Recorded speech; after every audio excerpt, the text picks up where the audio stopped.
Hello दोस्तों, नमस्कार। एक बार फिर स्वागत है आपका दिव्यांश एजुकेशन चैनल में। दोस्तों, अगर चैनल पर पहली बार आए हैं तो प्लीज़ चैनल को सब्सक्राइब जरूर करें।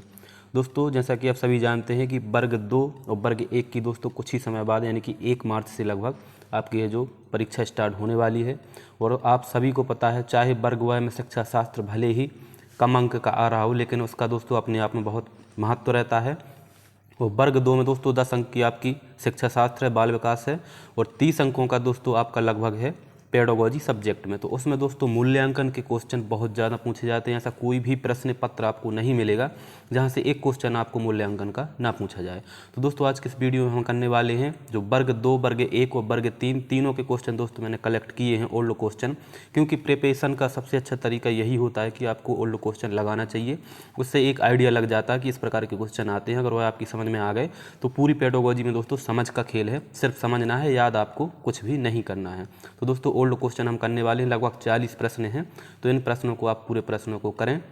और दोस्तों, आपको जो साइज़ है थोड़ी सी फ़ॉन्ट साइज छोटी दिख रही होगी, तो दोस्तों आप कम से कम 360 की मतलब वीडियो क्वालिटी में इसको चलाएं, नहीं तो थोड़ा सा आपको जो है पिक्सल फटे हुए दिखेंगे। तो 360 पर अगर आप चलाएंगे तो अच्छा आपको वीडियो दिख जाएगा। क्वेश्चन बड़ा होने की वजह से दोस्तों फ़ॉन्ट साइज़ आपको थोड़ी सी छोटी दिख रही है। तो चलिए वीडियो को स्टार्ट करते हैं। दोस्तों, सबसे पहले मैं आपको बता दूं कि कुछ पॉइंट हैं जिनको आपको समझना है। 4-5 पॉइंट हैं, मतलब ज़्यादा क्वेश्चन यहीं से पूछे जाते हैं। फर्स्ट है दोस्तों आपका कौन सा है, योगात्मक मूल्यांकन। तो दोस्तों, योगात्मक मूल्यांकन और आपका रचनात्मक मूल्यांकन और उपचारात्मक, निदानात्मक, यहाँ से सबसे ज़्यादा क्वेश्चन पूछे गए हैं। तो दोस्तों, योगात्मक मूल्यांकन क्या होता है कि जब आप बच्चे को यानी कि किसी बच्चे को आपने क्लास में कार्य दिया करने के लिए, तो एक आपने टारगेट निर्धारित कर दिया कि हम आपसे 1 महीने तक आपको ये चीज़ें हम पढ़ाएंगे और 1 महीने के बाद आपका हम लेंगे टेस्ट। तो बच्चे ने पहले दिन से लेकर 30वें दिन तक क्या सीखा है, कितना क्या कुछ बच्चे ने सीखा है, इसका आकलन करना, यानी कि आपका जो मंथली टेस्ट होता है वह आपका योगात्मक मूल्यांकन में आ जाएगा। यानी कि फर्स्ट दिन से लेकर 30वें दिन तक बच्चे ने इन दिनों के बीच में क्या सीखा है, इसका मूल्यांकन करना ही योगात्मक मूल्यांकन है। योगात्मक मूल्यांकन में दोस्तों बीच में कोई भी कुछ भी सुधार नहीं किया जाता है। इसमें सिर्फ बच्चों को सिखाया जाता है और सीखे हुए का लास्ट में एक टेस्ट लेकर मूल्यांकन किया जाता है। यही होता है योगात्मक मूल्यांकन। इसमें कोई भी प्रक्रिया बीच में ना तो सुधार किया जाएगा ना उसका निदान किया जाएगा। अब दोस्तों, रचनात्मक मूल्यांकन होता है जिसको कि आप दोस्तों फॉर्मेटिव भी बोलते हैं। योगात्मक को समेटिव आपको इंग्लिश में याद रखना है। जैसा कि आप यहाँ पर देख रहे हैं, जो निर्माणात्मक या रचनात्मक होता है इसको फॉर्मेटिव, और आपका जो योगात्मक, इसके कई नाम हैं। अंतिम मूल्यांकन भी बोला जाता है इसको, संकलात्मक और योगात्मक भी। इसलिए दोस्तों ये आप देख रहे हैं, आपको इंग्लिश में याद रखना है, इसको समेटिव बोला जाता है। हिंदी में इसके कई नाम हैं, ठीक है। तो दोस्तों, फॉर्मेटों में क्या होता है कि जैसे आप बच्चे को आज पढ़ा रहे हैं, तो आपने उस बच्चे को शुद्ध लेख लिखवाई, फिर उसकी जांच की, फिर आपने उसको बताया कि आपने यह चीज़ें गलत लिखी हैं। फिर आपने उनका दिन में एक टेस्ट भी लिया, जो कुछ पढ़ाया, जी के पढ़ाया, जो कुछ भी पढ़ाया, तो उसमें आपने चीज़ों में सुधार किया। तो इस प्रकार से मतलब बच्चे को प्रतिदिन पढ़ाना और प्रतिदिन सुधार करवाना बीच बीच में, तो यह होता है आपका रचनात्मक। यानी कि लगातार बच्चे से टेस्ट लेना और लगातार उसमें सुधार करवाना। जहां उसमें कमी दिख रही है उसको तुरंत उसी टाइम पर उसको सुधार करवा देना, यह होता है आपका रचनात्मक मूल्यांकन। दोस्तों, क्वेश्चनों से आपको बहुत ही ज़्यादा यह चीज़ स्पष्ट हो जाएगी। और दोस्तों, तीसरा होता है आपका कौन सा होता है, उपचारात्मक। कौन सा होता है दोस्तों, उपचारात्मक होता है। और चौथा होता है आपका निदानात्मक। तो दोस्तों, निदान किसी भी चीज़ का, जैसे मान के चलो आप एक डॉक्टर के पास जा रहे हैं, कोई भी आपको बीमारी है, तो सबसे पहले डॉक्टर उस चीज़ का क्या करेगा, निदान करेगा। यानी कि सबसे पहले आपसे लक्षणों के बारे में पूछेगा कि आपको कैसा लगता है, क्या है। तो सबसे पहले उसके पास एक बीमारी निकल के आ जाएगी कि आपको मलेरिया है या टीबी है या पीलिया है, कोई भी चीज़ है, तो उसने उस चीज़ का निदान कर लिया। अभी तक उसमें कोई भी सुधार उसने नहीं किया, ना उसके लिए कोई दवा दी। तो निदान करना दोस्तों क्या कहलाता है, चीज़ों के मतलब कारणों को पहचानना। जो बच्चा पढ़ रहा है तो किन कारणों की वजह से वह क्या है, पिछड़ रहा है पढ़ाई में, तो उन कारणों को पहचानना ही आपका निदान होता है, ठीक है। यहाँ तक हो गया निदान। अब निदान के दोस्तों जस्ट बाद होता है आपका उपचारात्मक शिक्षण। बच्चे के जिन कारणों की वजह से बच्चा पीछे रह रहा है, उन कारणों का तुरंत दोस्तों वहाँ पर समाधान करवा देना ही उपचारात्मक शिक्षण होता है। यानी कि निदान करने के बाद जो कारण सामने निकल कर आए, जैसे आप डॉक्टर के यहाँ गए, आपको मलेरिया निकला, जाँचें जो की गई, अब जाँचों के बाद में आपने रिपोर्ट डॉक्टर को दिखाई और उसके बाद डॉक्टर ने आपको दवाएँ दी, तो वह दोस्तों आपका हो गया उपचार। इसी को बोलते हैं उपचारात्मक शिक्षण। और दोस्तों यह दोनों शब्द भी डॉक्टरी भाषा से ही निकले हुए हैं, जो कि आपके यहाँ पर क्वेश्चन भी इनसे आते हैं, मतलब इनको दोस्तों मेडिकल क्षेत्र से ही लिया गया है। तो दोस्तों यही ज़्यादातर यहीं से क्वेश्चन आते हैं। अब क्वेश्चन हम करेंगे तो दोस्तों इससे और ज़्यादा आपको स्थिति स्पष्ट हो जाएगी। और दोस्तों एक आकलन और आता है नया दोस्तों है, इससे क्वेश्चन दोस्तों बहुत आते हैं, जैसा कि आप इसमें देखेंगे। एक कौन सा है, अंतरिम, कौन सा है दोस्तों,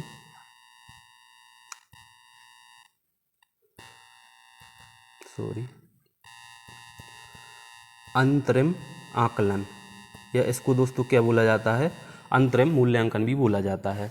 तो अंतरिम या दोस्तों अंत में आप इसको बोल सकते हैं। तो इसमें दोस्तों क्या होता है,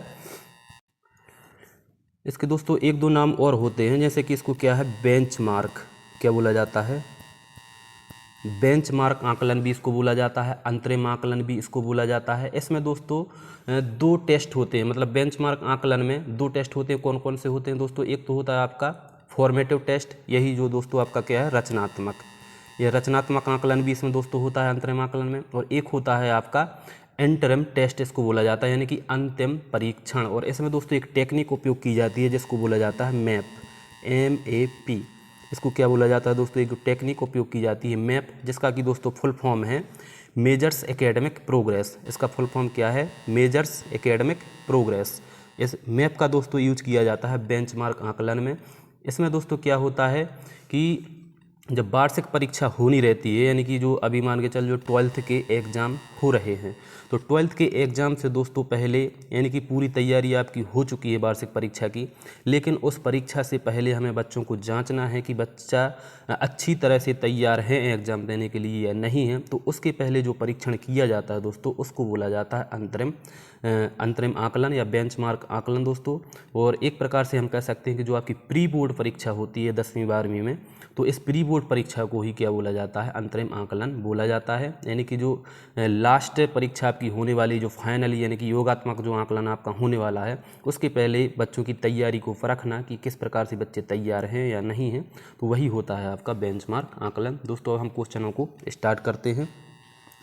पहला क्वेश्चन दोस्तों आप देख रहे हैं, वह मूल्यांकन जो किसी व्यक्ति के ज्ञान और कौशल की तुलना किसी विशेष समूह के ज्ञान और कौशल से करता है।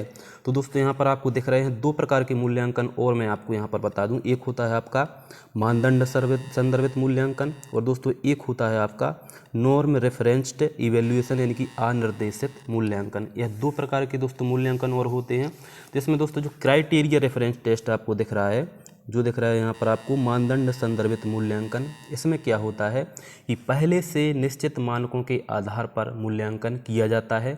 जैसे कि एक पैरामीटर से बच्चे की स्केल मापना, या कोई फिजिकल होता है, जैसे कि मान के चलो पुलिस का फिजिकल होता है, तो उसमें पहले से ही निश्चित है जो मानदंड निश्चित कर दिए जाते हैं कि आपको इतना सीना चाहिए, इतने मिनट में आपकी दौड़ चाहिए। तो जो पहले से मानक निश्चित हैं उनके अनुसार दोस्तों यहाँ पर आपको देख रहे हैं क्राइटेरिया, यानी कि एक जो क्राइटेरिया पहले से निर्धारित कर दिया जाता है, मानदंड निर्धारित कर दिए जाते हैं, वह होता है आपका मानदंड संदर्भित मूल्यांकन।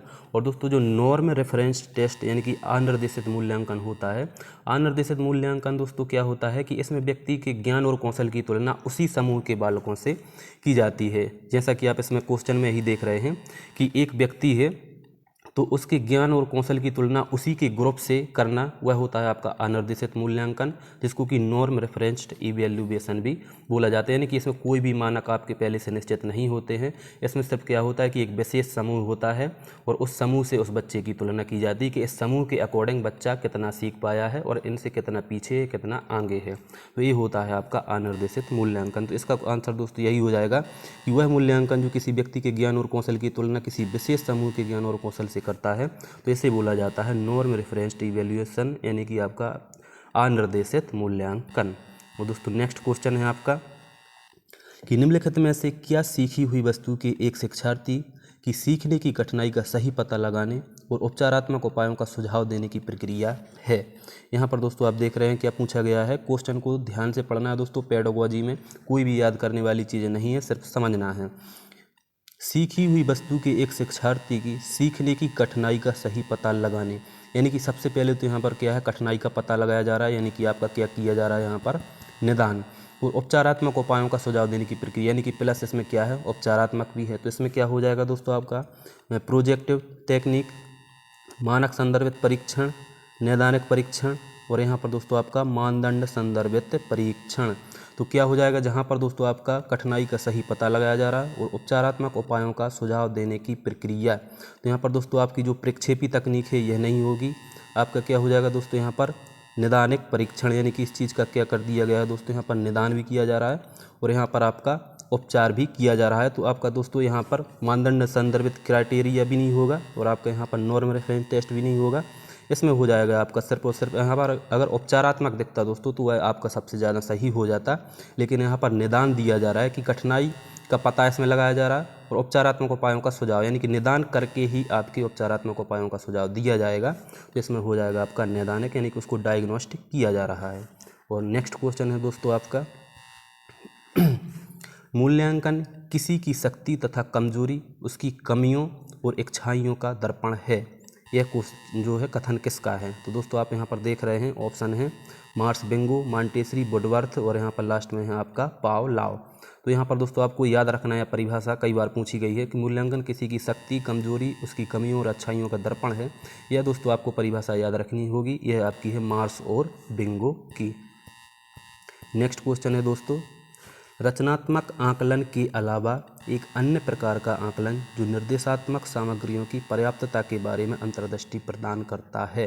एक बार क्वेश्चन को फिर से पढ़ें। रचनात्मक आकलन के अलावा एक अन्य प्रकार का आकलन जो निर्देशात्मक सामग्रियों की पर्याप्तता के बारे में अंतर्दृष्टि प्रदान करता है। इसमें कौन सा हो जाएगा दोस्तों आपका, निदानात्मक हो जाएगा, अंतरिम हो जाएगा, योगात्मक या प्रवेश आकलन। तो दोस्तों यहाँ पर एंट्रेंस असेसमेंट आपका नहीं होगा, योगात्मक तो हो ही नहीं सकता क्योंकि यह लास्ट में किया जाता है। लेकिन यहाँ पर बात की जा रही है कि अंतरिम आकलन के अलावा कौन सा, यहाँ पर रचनात्मक आकलन के अलावा एक अन्य प्रकार का आकलन जो निर्देशात्मक सामग्रियों की पर्याप्तता, यानी कि आपकी जो तैयारी पर्याप्त हो पाई है या नहीं हो पाई है, इस चीज़ को परखना तो मैं आपको अभी बता चुका हूँ कि जो आपका अंतरिम आकलन होता है, अंतरिम आकलन में ही इस चीज़ का आकलन किया जाता है कि आपकी एक तैयारी अच्छे प्रकार से हो पाई है नहीं हो पाई है।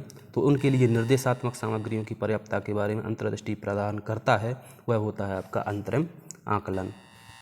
और दोस्तों नेक्स्ट क्वेश्चन है आपका दैनिक प्रदर्शन का निरीक्षण करना और विद्यार्थियों को स्वयं की शिक्षा को प्रकट करने के लिए प्रोत्साहित करना, यह निम्न का उद्देश्य है।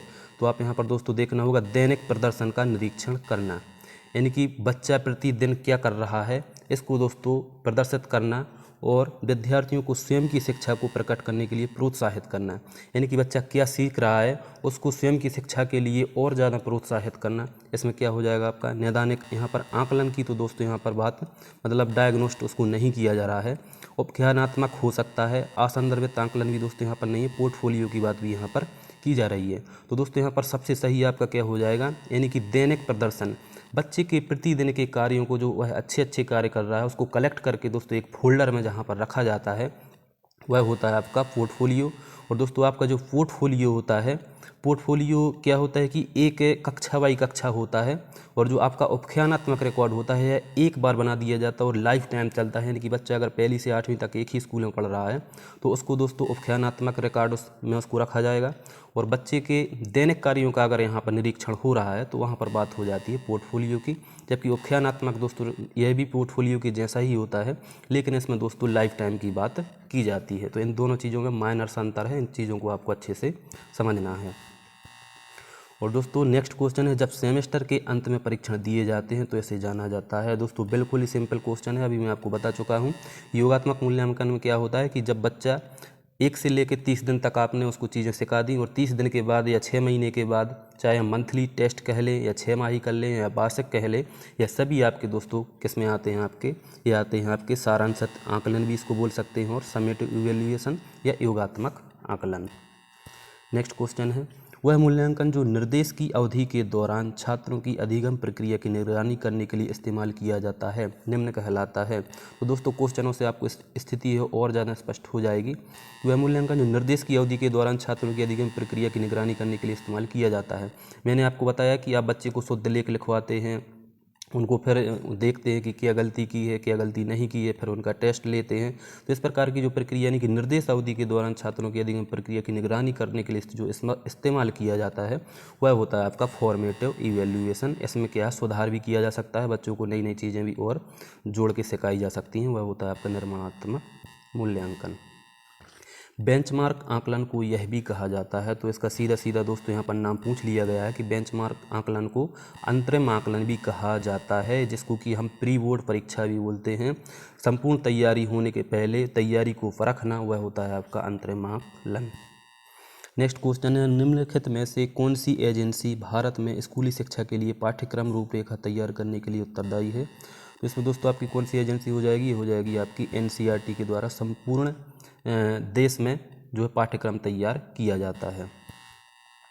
नेक्स्ट क्वेश्चन है आपका, वह आकलन जो पूरे पाठ्यक्रम के दौरान किया जाता है, यानी कि पूरे पाठ्यक्रम के दौरान जो आकलन किया जाता है वह होता है आपका कौन सा? रचनात्मक आकलन, जो पूरी साल भर चलता है, पूरे महीने चलता है, पूरे दिन भी चलता है, यानी कि पूरे पाठ्यक्रम के दौरान जब तक आपका पाठ्यक्रम खत्म नहीं हो जाता वह होता है रचनात्मक आकलन। जैसे ही पाठ्यक्रम आपका खत्म हुआ उसके बाद जो टेस्ट लिया जाता है वह होता है आपका योगात्मक मूल्यांकन।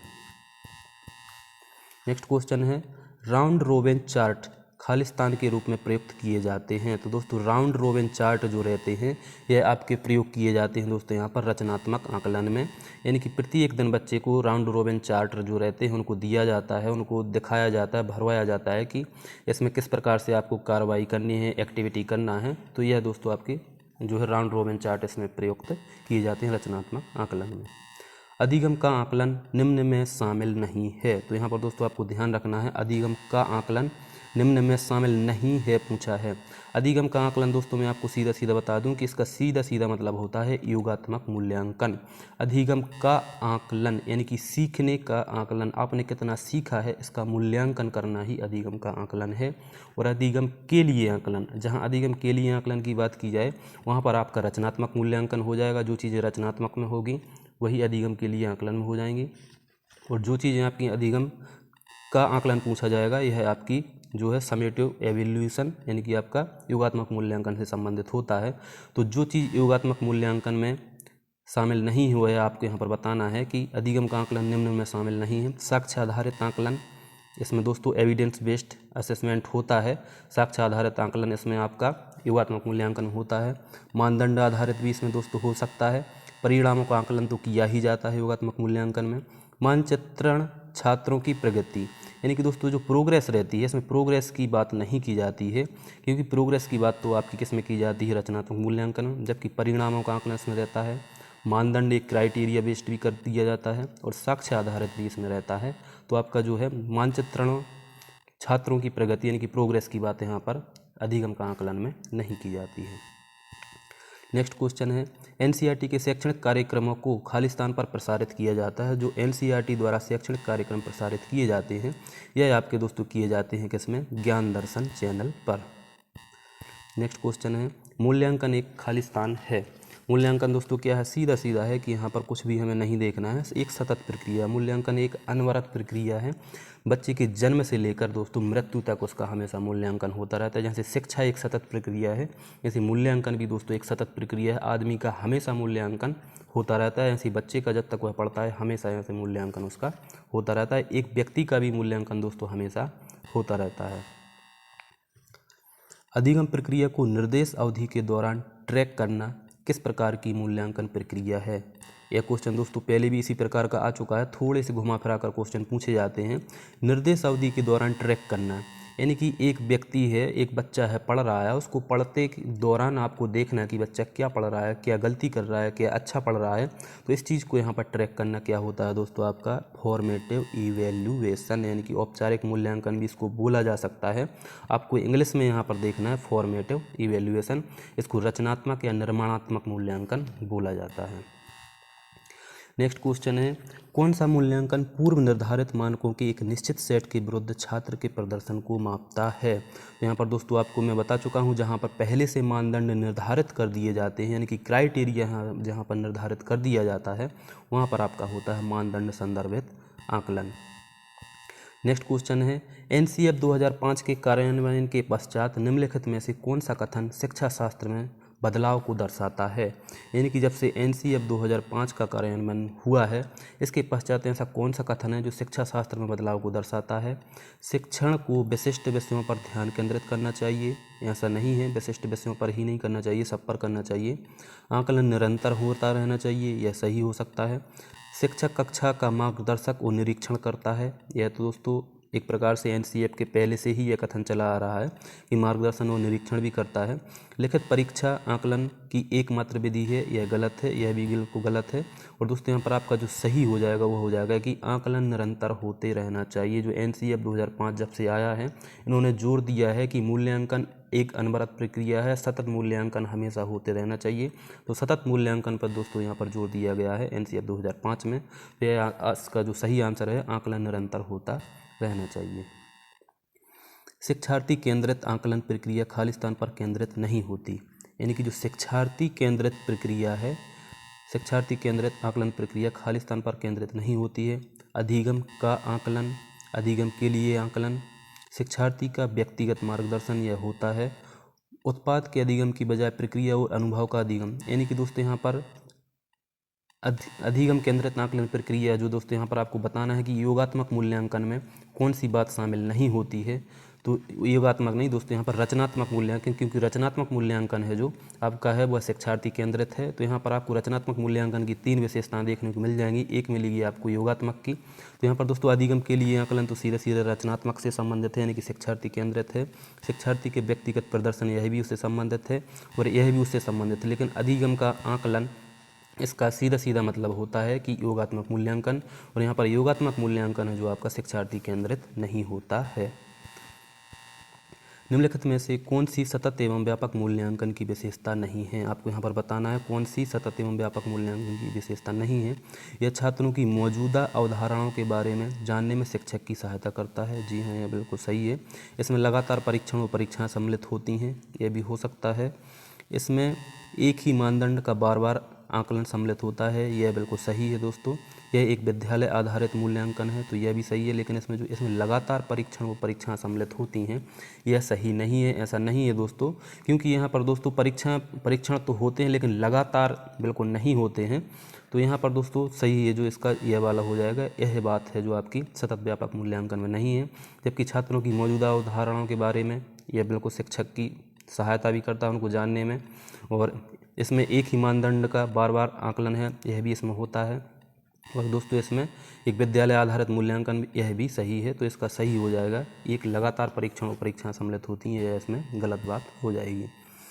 न केवल निर्माणात्मक बल्कि योगात्मक आकलन में भी निम्न के माध्यम से संचालित किया जा सकता है। यानी कि ऐसी कौन सी दोस्तों यहाँ पर प्रोजेक्ट या कोई कार्य है जिसमें न केवल निर्माणात्मक बल्कि योगात्मक आकलन को भी उसमें जो है इसके माध्यम से संचालित किया जा सकता है। तो होमवर्क में तो दोस्तों यहाँ पर सिर्फ और सिर्फ क्या कर सकते हैं हम, इसमें दोस्तों योगात्मक आकलन ही कर सकते हैं होमवर्क के द्वारा। इसमें निर्माणात्मक में नहीं रहता, क्योंकि टीचर्स वहाँ पर उपस्थित नहीं होता, तो उसको वह कुछ नहीं बता सकता। और यहाँ पर प्रश्न और उत्तर सत्र दोस्तों यह भी सही नहीं है, एक प्रकार से क्वेश्चन एंड आंसर सेशन। परियोजनाएं हैं दोस्तों, यहाँ पर परियोजनाओं से क्या होता है, परियोजनाओं से निर्माणात्मक मूल्यांकन तो हो ही रहा है, साथ साथ में यहाँ पर योगात्मक मूल्यांकन भी इनके साथ में होता है। तो यहाँ पर सही आंसर हो जाएगा प्रोजेक्ट। नेक्स्ट क्वेश्चन है, बाल केंद्रित शिक्षा में आमतौर पर निम्न शामिल होता है। तो यहाँ पर बाल केंद्रित शिक्षा के अकॉर्डिंग आपको बताना है कि क्या शामिल होता है। तुरंत या मौके पर मूल्यांकन, दोस्तों यह बिल्कुल सही जो है, आमतौर पर निम्न शामिल होता है। तुरंत या मौके पर मूल्यांकन हो सकता है, कोई मूल्यांकन नहीं है तो गलत है। अधिक योगात्मक मूल्यांकन यह गलत है। अधिक रचनात्मक, हाँ यहाँ पर जो सही बात यहाँ पर कही गई है वह है अधिक रचनात्मक मूल्यांकन। बाल केंद्रित शिक्षा में अधिक रचनात्मक मूल्यांकन होता है। निम्नलिखित में से कौन सी कार्यविधि या ऑपरेशन हमें जानकारी को मान्य करने में मदद करती है। यानी कि कोई जानकारी आपने कलेक्ट की है तो उसको वेरीफाई किसके द्वारा किया जाता है। तो यहाँ पर अपसारी चिंतन, तो यह दोस्तों डाइवर्जेंट थिंकिंग में क्या होता है कि एक ही चीज़ की मतलब कई तरीक़ों से सोचना। और अभिसारी चिंतन दोस्तों कन्वर्जेंट थिंकिंग, इसमें क्या होता है कि चीज़ों को जोड़कर सीखना। तो दोस्तों यह तो कॉन्सेप्ट ही यहाँ पर अलग है, कॉग्निटिव की भी यहाँ पर बात नहीं की जा रही, यानी कि जानकारी को मान्य करने में क्या होता है यहाँ पर मूल्यांकन शामिल हो जाएगा। जब किसी चीज़ का हम मूल्यांकन करेंगे, उसको वेरीफाई कर देंगे, तो इसके द्वारा जानकारी यह जो जानकारी को मान्य हम कर सकते हैं मूल्यांकन के द्वारा। नेक्स्ट क्वेश्चन, बालकों की अधिगम संबंधी कठिनाइयों का पता लगाकर उसको दूर करने का प्रयास कहलाता है। तो आपको मैं बता चुका हूँ कि आप एक डॉक्टर के पास जाएंगे, उसका पहले निदान करवाएंगे और उसको दूर अगर करने का प्रयास होगा तो वह होगा आपका किसमें, उपचारात्मक विधि में, या उसको उपचारात्मक मूल्यांकन भी बोल सकते हैं। वह मूल्यांकन जो व्यक्ति के प्रदर्शन के संबंध में है कि वह क्या कर सकता है या वह जो व्यवहार प्रदर्शित कर रहा है उसे निम्न कहा जा सकता है। तो दोस्तों यह इस प्रकार का जो है आपका क्वेश्चन एक शायद हो भी चुका है स्टार्टिंग में, कि एक व्यक्ति का मूल्यांकन जो व्यक्ति के प्रदर्शन के संबंध में है कि वह क्या कर सकता है, यानी कि बच्चा है क्या परफॉर्मेंस कर सकता है, उसका एक पहले से क्राइटेरिया निर्धारित कर दिया गया है। तो जहाँ पर क्राइटेरिया की दोस्तों हमें यहाँ पर बात हो जाए, वहाँ पर मानदंड संदर्भित मूल्यांकन होता है। एक बच्चे को परफॉर्मेंस को हमें मापना है, तो उसमें हमने पहले से क्राइटेरिया निर्धारित कर दिया है कि यह चीज़ें आपको करना है। तो यहाँ पर दोस्तों हो जाएगा आपका मानदंड संदर्भित मूल्यांकन। एक परीक्षण जो किसी विशेष क्षेत्र में एक छात्र के भविष्य के प्रदर्शन की भविष्यवाणी करता है उसे निम्न रूप में जाना जाता है। तो यहाँ पर दोस्तों मैं थोड़ा सा आपको यहाँ पर बताना चाहूँगा। यहाँ पर दोस्तों जो परीक्षण दिए हुए हैं इनमें से दोस्तों 3 से 4 परीक्षण ऐसे हैं जहाँ से क्वेश्चन बहुत ज़्यादा आते हैं। तो कुछ मैं आपको परीक्षण बता दूँ दोस्तों। फर्स्ट होता है आपका अभिरुचि परीक्षण। कौन सा होता है, एक अभिरुचि परीक्षण। अभिरुचि परीक्षण में क्या होता है दोस्तों कि बच्चों की रुचियों का पता लगाया जाता है। जहाँ बच्चों की रुचियों का पता लगाया जाता है वहाँ पर होता है अभिरुचि परीक्षण। दोस्तों दूसरा होता है यहाँ पर जिसको बोलते हैं क्या, इंग्लिश में तो दोस्तों इसको बोलेंगे क्या, प्रोग्नोस्टिक टेस्ट, जो कि आप यहाँ पर देख रहे हैं प्रोग्नोस्टिक टेस्ट। ठीक है, इसको क्या बोलेंगे, प्रोग्नोस्टिक टेस्ट, जिसको बोला जाता है हिंदी में साफल्य परीक्षण, या यहाँ पर पूर्वभाषी परीक्षण भी आप देख रहे हैं, इसको साफल्य परीक्षण भी बोला जाता है। क्या बोला जाता है, साफल्य परीक्षण। इसमें क्या होता है, भविष्य की जानकारी मिलती है, यानी कि बच्चे के किसी क्षेत्र में उसके भविष्य की जानकारी प्रदर्शित करना, वह होता है आपका पूर्वभाषी परीक्षण। और एक होता है दोस्तों यहाँ पर आप देख रहे हैं उपलब्धि परीक्षण। उपलब्धि परीक्षण में क्या होता है कि बच्चे को कोई जानकारी पहले से दे दी जाती है और उसके बाद में उसका टेस्ट लिया जाता है कि बच्चे ने क्या क्या उपलब्धियाँ इसमें हासिल की हैं, जो चीज़ें आपने उसको सिखाई थी। तो वहाँ पर होता है आपका उपलब्धि परीक्षण। और दोस्तों एक होता है आपका, कौन सा होता है, प्रोफिशिएंसी टेस्ट, यानी कि प्रवीणता परीक्षण। कौन सा होता है दोस्तों, एक आपका प्रोफिशिएंसी टेस्ट, प्रवीणता परीक्षण।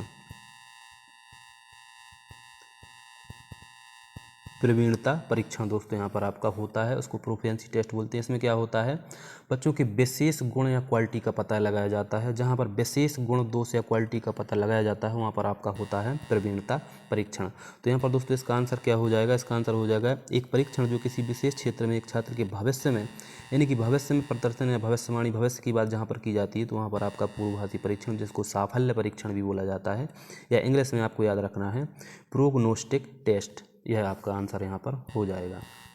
नेक्स्ट क्वेश्चन है, यदि शिक्षक को निर्देशात्मक सामग्रियों को व्यवस्थित करने से पहले छात्रों की शक्तियाँ और कमजोरियों के बारे में जानना है तो शिक्षक को इसके क्या संचालन करना चाहिए। यानी कि एक डॉक्टर के पास आप जाएंगे, कमजोरियों का पता डॉक्टर कैसे लगाएगा, सबसे पहले उसका क्या करेगा, निदानित मूल्यांकन, यानी कि उसका निदान करेगा, और निदान करने के बाद ही दोस्तों उपचार किया जाता है। कौन सी निर्माणात्मक मूल्यांकन की एक विशेषता नहीं है, यहाँ पर आपको निर्माणात्मक या फॉर्मेटिव जो आपकी असेसमेंट होता है उसकी यहाँ पर विशेषताएं दी गई हैं। इनमें से एक विशेषता नहीं है, आपको बताना है। यह अधिगम की प्रक्रिया के एक अभिन्न अंग है। जी हाँ बिल्कुल, यह अभिन्न अंग है। यह आमतौर पर एक शिक्षक द्वारा निर्मित एक परीक्षा है, यह भी सही है। यह एक कमजोर शिक्षार्थी के सामने आने वाली कठिनाइयों को इंगित करता है, इसको भी कर सकता है, इंगित भी करता है। यह अनुदेशनात्मक रणनीतियों के संशोधन में मदद नहीं करता है, यह बिल्कुल गलत है। संशोधन में भी यह मदद करता है। तो यह जो आपकी लास्ट विशेषता यह गलत हो जाएगी। खालिस्तान मूल्य और उद्देश्य का गुणात्मक निर्णय होता है, यानी कि मूल और उद्देश्य का जो गुणात्मक परिणाम होता है, गुणात्मक निर्णय होता है, वह आपका क्या होता है, मूल्यांकन। यानी कि आपके जो है यहाँ पर आप देख रहे हैं क्वालिटीज़ और जजमेंट, इन दोनों का जो गुणात्मक मूल्यांकन है वह आपका क्या है, मूल्यांकन। निर्देश के लिए विद्यार्थियों की अधिगम संबंधी कठिनाइयों या कमजोरियों को पहचानना बार बार क्वेश्चन दोस्तों यहाँ पर आ रहा है, इससे रिलेटिव बस घुमा फिरा कर आ रहा है कि कठिनाइयों कमजोरियों को पहचानना, इसमें नैदानिक परीक्षण आपका हो जाएगा। एक शिक्षक खाली स्थान के आयोजन द्वारा तत्काल प्रतिपुष्टि प्रदान करता है। तत्काल प्रतिपुष्टि प्रदान कहाँ की जाती है? जहाँ पर आप बच्चे को शुद्ध लेख लिखवाएंगे और उसको तत्काल बता देंगे जांचने के बाद में कि यह चीज़ें आपने गलत लिखी हैं, तो वह किस में होता है दोस्तों? वह होता है आपका यहाँ पर निर्माणात्मक मूल्यांकन, या इसको रचनात्मक मूल्यांकन या फॉर्मेटिव असिस्टेंट इसको बोला जाता है, असेसमेंट। ठीक है। और नेक्स्ट क्वेश्चन है, औपचारिक मूल्यांकन का उदाहरण है। तो औपचारिक मूल्यांकन का दोस्तों यहाँ पर उदाहरण कौन सा है? औपचारिक यहाँ पर आप देख रहे हैं, इंग्लिश में आपको देखना है फॉर्मेटिव इवेल्यूशन। किसकी बात की जा रही है? रचनात्मक मूल्यांकन की बात की जा रही है। तो यहाँ पर आपको बताना है उदाहरण इसका कौन सा है। प्रायोगिक परीक्षण इसका हो सकता है, शिक्षक द्वारा परीक्षण, रेटिंग स्केल, या मंथली टेस्ट। दोस्तों आपका जो मंथली टेस्ट है यह किस में आ जाएगा? योगात्मक में। शिक्षक द्वारा परीक्षण इसमें आ सकता है फॉर्मेटिव टेस्ट में। रेटिंग स्केल भी दोस्तों इसमें आ सकती है। यहाँ पर दोस्तों क्वेश्चन थोड़ा सा यह जो है मिसप्रिंट है। औपचारिक मूल्यांकन का उदाहरण यहाँ पर फॉर्मेटिव दिया गया है, और जबकि यहाँ पर औपचारिक यहाँ पर दिया गया है, जबकि इनको पूछना था कि यहाँ पर दोस्तों रचनात्मक मतलब जो योगात्मक मूल्यांकन है उसका उदाहरण कौन सा है, क्योंकि वो योगात्मक में सिर्फ यहाँ पर मासिक परीक्षण आ जाएगा। बाकी आपके प्रायोगिक परीक्षण, शिक्षक द्वारा परीक्षण, रेटिंग स्केल, यह सब रचनात्मक मूल्यांकन में आते हैं। तो यहाँ पर औपचारिक मूल्यांकन यानी कि फॉर्मेटिव के ये तीन ऑप्शन हैं, जबकि योगात्मक का एक ही है, तो क्वेश्चन थोड़ा सा मिसप्रिंट है। औपचारिक मूल्यांकन का उदाहरण नहीं है, इनको पूछना था, तो नहीं है यहाँ पर क्या हो जाएगा? मासिक परीक्षण हो जाएगा। बाकी ये तीनों हैं।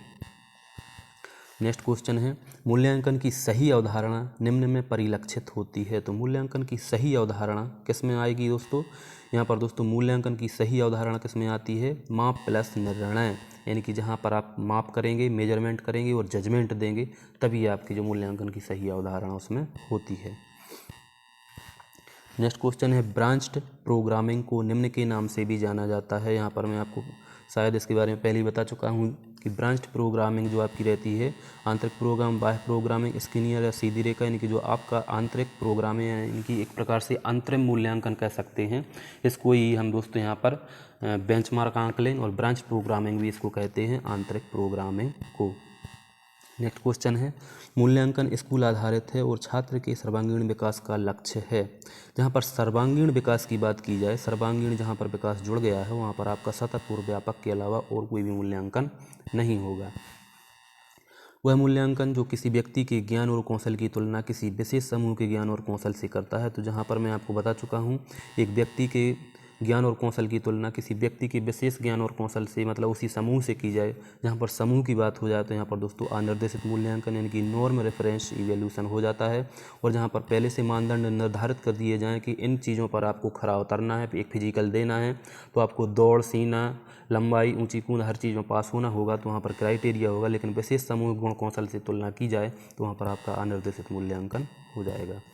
नेक्स्ट क्वेश्चन है, छात्र के अधिगम के विषय में जानकारी एकत्रित करने, विश्लेषित करने, रिकॉर्ड करने और विवेचन करने की प्रक्रिया को क्या कहा जाता है? तो यहाँ पर दोस्तों आप यहाँ पर ऑप्शन से आप इसको हल कर सकते हैं कि छात्र के अधिगम की विशेष जानकारी को एकत्रित करना पहले, फिर उसका एनालिसिस भी करना, फिर उसको रिकॉर्ड भी करना, और फिर उसको दोस्तों क्या करना? विवेचन भी करना। इन चीज़ों में क्या हो जाएगा? यहाँ पर रोल प्ले होगा नहीं। आकलन यहाँ पर हो सकता है परीक्षण में दोस्तों सिर्फ परीक्षण ही लिया जाता है, उनको विश्लेषित तो रिकॉर्ड यहाँ से मतलब जो जानकारी एकत्रित नहीं की जाती है। नाटकीय रूपांतर भी नहीं होगा, यानी कि जो आपका असेसमेंट है, आकलन है, आकलन में यह सब चीज़ें की जाती हैं। नेक्स्ट क्वेश्चन है, निर्देशात्मक प्रक्रिया के हिस्से के रूप में निदान और उपचारात्मक कार्यों के माध्यम से कठिनाइयों के क्षेत्रों की पहचान करके शिक्षार्थियों की प्रगति का आकलन करने की प्रक्रिया क्या कहलाती है? यानी कि जहाँ पर निदान और उपचारात्मक माध्यम से यानी कि कठिनाइयों के क्षेत्रों को पहचान करके शिक्षार्थियों की प्रगति का आकलन करने की प्रक्रिया किस में आ जाएगी दोस्तों? आपकी इसमें आपकी दोस्तों आ जाएगी किस में? निर्माणात्मक मूल्यांकन में। जहाँ पर प्रगति की बात यानी कि प्रोग्रेस की बात जहाँ पर हो जाए वहाँ पर आपका निर्माणात्मक मूल्यांकन होता है। एक प्रकार का मूल्यांकन है जो छात्रों और शिक्षकों की प्रगति में सुधार और निगरानी के लिए किया जाता है। तो बार बार यहाँ पर क्वेश्चन वही आ रहा घुमा फिरा करके कि जहाँ पर प्रगति में सुधार और निगरानी की बात की जाए तो वहाँ पर आपका हमेशा क्या होगा? रचनात्मक या निर्माणात्मक मूल्यांकन ही होगा। ऐसा परीक्षण जो किसी विशेष क्षेत्र में व्यक्ति के प्रदर्शन का पूर्वानुमान करता है। यहाँ पर दोस्तों 2 बार क्वेश्चन इससे आ चुका है, जहाँ पर पूर्वानुमान यानी कि भविष्य की बात दोस्तों की जाए, पूर्वानुमान पहले से लगाकर बता दिया जाए, भविष्यवाणी कर दी जाए, तो वहाँ पर आपका पूर्वानुमान परीक्षण यानी कि प्रोग्नोस्टिक टेस्ट ही होगा। नेक्स्ट क्वेश्चन है, छात्रों की गुणवत्ता का मूल्यांकन करने के लिए निम्नलिखित में से कौन सा स्कोरिंग उपकरण नहीं है। गुणवत्ता का मूल्यांकन करने के लिए एक स्कोरिंग उपकरण में से कौन सा नहीं है। तो यहाँ पर दोस्तों आपका क्या है, रूब्रिक हो सकता है, चेकलिस्ट, मूल्यांकन पैमाना, या दोस्तों क्या है, उपकरण है। इसमें से आपको बताना है कि मूल्यांकन के उपकरण दोस्तों, तो रूब्रिक एक होता है, यह भी आपका उपकरण होता है, रेटिंग स्केल भी होती है, चेक लिस्ट भी होती है, लेकिन जो ऑब्जर्वेशन है दोस्तों, यह एक टेक्निक है, एक विधि है, अवलोकन, यह आपका उपकरण नहीं है। नेक्स्ट क्वेश्चन दोस्तों, कि निम्नलिखित में से क्या सीखी हुई वस्तु की एक शिक्षार्थी की सीखने की कठिनाई का सही पता लगाने और उपचारात्मक उपायों का सुझाव देने की प्रक्रिया है। जहाँ पर कठिनाई का पता लगाने और उपचारात्मक सुझावों को देने की प्रक्रिया हो, वहाँ पर कौन सी हो जाएगी दोस्तों, आपकी मानदंड संदर्भित। और यहाँ पर इन चीज़ों की बात नहीं की जा रही है। यहाँ पर दोस्तों किसकी बात की जा रही है, डायग्नोस्टिक टेस्ट की, जहाँ पर दोस्तों आपका निदान भी किया जा रहा है और उपचारात्मक उपायों को बताया भी जा रहा है। तो वहाँ पर आपका क्या हो जाएगा, निदानित परीक्षण। शायद यह क्वेश्चन रिपीट हुआ है। नेक्स्ट क्वेश्चन, निम्नलिखित में से क्या योगात्मक मूल्यांकन के कार्य के रूप में शामिल नहीं है। यहाँ पर हमें बताना है कि योगात्मक मूल्यांकन के कार्य के रूप में क्या शामिल नहीं है। प्रोत्साहन, चयन, निदान और श्रेय देना। योगात्मक मूल्यांकन के कार्य के रूप में प्रोत्साहन वो है, मतलब शामिल नहीं है। तो योगात्मक में क्या होता है दोस्तों, प्रोत्साहन, चयन, निदान या श्रेय देना। दोस्तों प्रोत्साहन हम कर सकते हैं योगात्मक के द्वारा, चयन कर सकते हैं, श्रेय दे सकते हैं, लेकिन यहाँ पर दोस्तों निदान, जो निदान की प्रक्रिया है योगात्मक में कभी शामिल नहीं होती। यह दोस्तों आपकी जो है रचनात्मक में शामिल होती है। तो निदान है जो यहाँ पर अलग चीज़ हो जाएगी। दोस्तों इतने ही क्वेश्चन थे। अगर आपको क्वेश्चन दोस्तों अच्छे लगे हैं तो प्लीज़ वीडियो को लाइक ज़रूर कर देना और चैनल को सब्सक्राइब जरूर कर लेना। मिलते हैं बहुत ही जल्द अगले वीडियो में, जब तक के लिए बहुत बहुत धन्यवाद।